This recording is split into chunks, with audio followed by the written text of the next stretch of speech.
জাতিভিত্তিক সংরক্ষণ ব্যবস্থা পরিবর্তিত হয়ে প্রয়োজনীয়তা ভিত্তিক সংরক্ষণ ব্যবস্থা চালু হওয়া উচিত। জাতি ভিত্তিক যে সংরক্ষণ ব্যবস্থা আছে না, সেটা অনেকটা মানুষের তৈরি করা।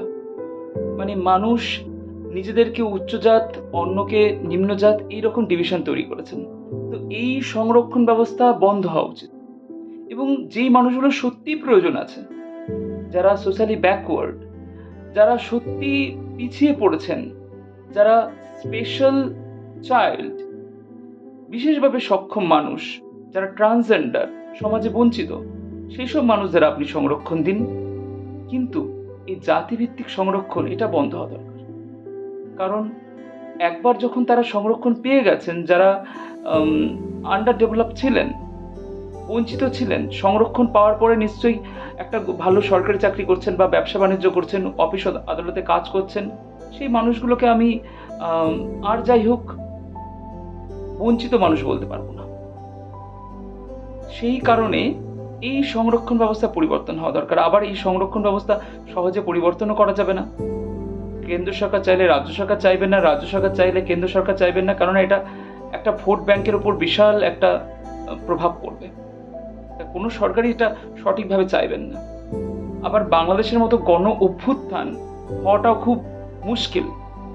সে অর্থে বাংলাদেশের অনেক কিছু ঐক্যতা রয়েছে বাংলাদেশে, ভাষার ভিত্তিতে, ধর্মের ভিত্তিতে, কালচারের ভিত্তিতে। কিন্তু আমাদের দেশে দেখুন, প্রত্যেকটা স্টেটের আলাদা আলাদা ল্যাঙ্গুয়েজ, আলাদা আলাদা তাদের কালচার, আলাদা আলাদা তাদের পোশাক আশাক, ভাষা, এভরিথিং, সব কিছুই আলাদা প্রায়। তো সেই অর্থে গণ অভ্যুত্থান হওয়ার সুযোগ খুব কম। তাই এই সিস্টেমটা যদি পরিবর্তন না হয়, প্রয়োজনীয়তার ভিত্তিতে যদি মানুষকে সংরক্ষণ করা না হয়, তাহলে যারা ডিপ্রাইভ, যারা বঞ্চিত, তারা বঞ্চিতই থেকে যাবেন। আর যারা বঞ্চিত নন, যারা অলরেডি সমাজে প্রতিষ্ঠিত হয়ে গেছেন, তারা বারবার সেই পরিবার বারবার সুযোগ সুবিধা ভোগ করবেন। তো এই রকম সংরক্ষণের কোনো মানেই হয় না। তো এই রকম সংরক্ষণ আমি তীব্র প্রতিবাদ জানাই।